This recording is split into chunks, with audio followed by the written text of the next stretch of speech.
আসসালামু আলাইকুম রহমতুল্লাহ। মাননীয় স্পিকার, আপনাকে ধন্যবাদ। আমরা সেই সংসদের প্রথম দিন থেকে আরম্ভ করে আজকের এই দিন পর্যন্ত প্রত্যেকের মুখেই একই কথা শুনছি যে আমাদের নেই নেই নেই। এই বিষয়টা সামনে যেন আর আমরা নিয়ে আসতে না হয়, এজন্য আমি কিছু প্রস্তাবনা এই মহান সংসদের মাধ্যমে যারা দায়িত্বে আছে তাদের দৃষ্টি আকর্ষণ করছি। বাংলাদেশ সহ বিশ্বের বিভিন্ন দেশ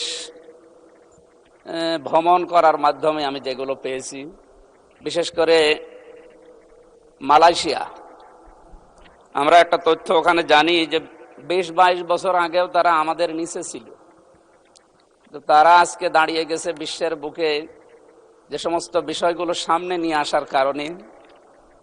আমি কয়েকটা বিষয় সেখান থেকে পেয়েছি। তার এক নম্বরে তাদের যে সমস্ত জমি জায়গাগুলো আছে, এই বিশাল ল্যান্ডগুলো তারা বিশেষ করে চায়নাকে, তুরস্ককে এবং অন্যান্য আশপাশে যে সমস্ত উন্নত দেশ আছে তাদেরকে আহ্বান জানিয়েছে যে আমাদের এই জায়গাগুলো ব্যবহার করেন, আর আমাদের বেকার যে মানুষগুলো আছে এগুলো কাজে লাগান।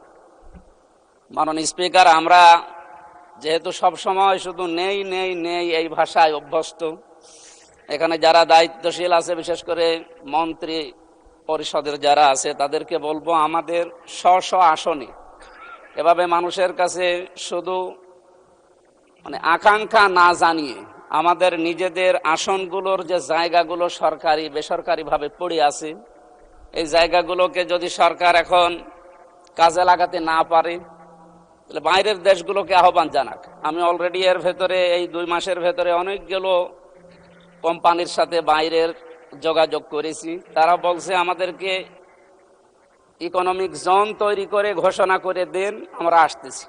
এসে এই জায়গাগুলোতে অন্তত আমার কুষ্টিয়া সদরের 3 আসনের যে জায়গা পড়ে আছে, আমার হরিপুর ইউনিয়নের একটা জায়গা পড়ে আছে, ওখানে প্রায় 1000 একর।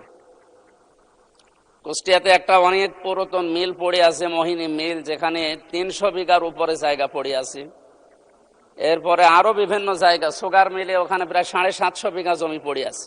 এই জায়গাগুলোকে সরকার কাজে লাগাচ্ছে না, খালি কথার উপরে আমরা এই চলমান অবস্থায় আছি এই 2 মাস।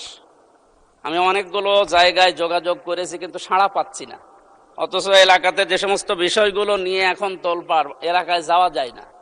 মাদকের যে সয়লাভগুলো, এরপরে বেকার সমস্যা, ছিনতাই, এরপরে আরো যে সমস্ত সমস্যাগুলো, হতাশার জীবন নিয়ে মানুষ চলছে, এগুলো থেকে মুক্ত করার জন্য প্রত্যেকটা মাননীয় জাতীয় সংসদ সদস্য যারা আছে, আমার যতটুকু বাস্তবতায় ধারণা আছে, নিজেদের এই জায়গাগুলো হয় নিজেরা ব্যবহার করবে, অথবা বাইরের যে দেশগুলো যারা পারে তাদেরকে এই মালয়েশিয়ার মতো অথবা থাইল্যান্ডের মতো, এদের মতো আশপাশ উন্নত দেশগুলো থেকে আমরা চায়নাকে ডাকতে পারি, তুরস্ককে ডাকতে পারি। এদের মাধ্যমে আমার এলাকায় এই যে জায়গার কথা বললাম, এই জায়গাগুলো যদি ব্যবহার করা যায়, আমার মনে হয় কমপক্ষে 12-13 হাজার মানুষের কর্মসংস্থান তৈরি হবে। আমি বারবার যাই, কিন্তু বিরোধী দলে থাকার কারণে মনে হয় ওনারা গুরুত্ব দিতে চান না, খালি ঘোরাতে থাকেন। আমার কুষ্টিয়াতে সবচাইতে 7,500, আমি কিছুদিন আগে বলেছিলাম এখানে 750 কোটি টাকার একটা প্রজেক্ট। এটা শুধুমাত্র কিছু কারণে চালু হচ্ছে না পূর্ণাঙ্গভাবে। 23টা বিভাগ চালু হওয়ার কথা, সেখানে প্রায় 5-6টা জেলার মানুষের উপকারের জন্য। এই আর্মিদের সেখানে বসবাস করার কারণে আমরা পূর্ণাঙ্গভাবে চালু করতে পারছি না। আমি আজকে স্বরাষ্ট্রমন্ত্রীকে আহ্বান জানিয়েছি, উনি আরো সময় চান। এই সময় চাইলে মানুষ তো অসুস্থ হয়ে মরবে। এই জন্য আহ্বান জানাবো, আমরা বিরোধীতে আছি তাই কি, আমরা তো সরকারের জনগণের জন্য কথা বলছি, সুতরাং আমাদের কথা যেন গুরুত্ব দেওয়া হয় ও অতি দ্রুত এখান থেকে আর্মি অপসারণ করা লাগবে। আপনি কোথায় দেবেন? বিভিন্ন জায়গায় পড়ে আছে আমাদের কুষ্টিয়া শহরের বিভিন্ন জায়গা, ওই জায়গাগুলোতে এখন যদি জরুরি রাখা লাগে সেখানে রাখবে। এই জায়গাটা পরিষ্কার না করা হলে আমাদের সেবা ব্যাহত হচ্ছে এবং বিভাগগুলো খোলা যাচ্ছে না। আমরা কালকেও কুষ্টিয়া থেকে আসলাম এই কথাগুলো জানার পর। আমাদের এলাকায় যেহেতু জাতীয় নেতা এর আগে যারা ছিল তারা এইভাবে হয়তো উদ্যোগ নেয়নি। আমাদের একটা পুরাতন জেলা কুষ্টিয়া, সেই 17 বা 19টা জেলার ভেতরে একটা আমাদের প্রাণের দাবি এলাকায় যে 5-6টা জেলা মিলে প্রশাসনিক গতি ধন্যবাদ মাননীয় সদস্য। Time is up.